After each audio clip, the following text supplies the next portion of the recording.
ఎన్టీఆర్ జిల్లా ఇబ్రహీంపట్నంలో ఎంవీఆర్ కళ్యాణ మండపంలో ఉమ్మడి కృష్ణ గుంటూరు జిల్లా పట్టుభద్రుల నియోజకవర్గంతో ఆత్మీయ సమావేశం నిర్వహించారు.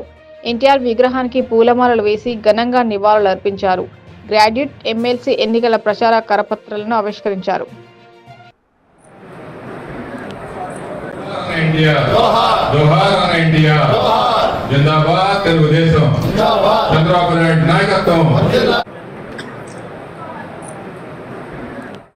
జిల్లా పార్టీ అధ్యక్షుడు రఘురామ్ గారి ఆధ్వర్యంలో సమావేశం ఏర్పాటు చేయడం జరిగింది.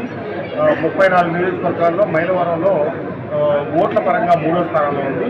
అట్లాగే రేపు గెలుపు విషయంలో కూడా ఖచ్చితంగా మైలవరం నియోజకవర్గం నుంచి అత్యధిక మెజార్టీ ఇవ్వాలని చెప్పి మేమందరం కూటమి తరఫున అందరినీ సమాయత్తా ఉన్నాం. రేపు ఎన్నికల కోసం తప్పకుండా రాజేంద్ర ప్రసాద్ గారు అత్యధిక మెజార్టీతో గెలవబోతాం.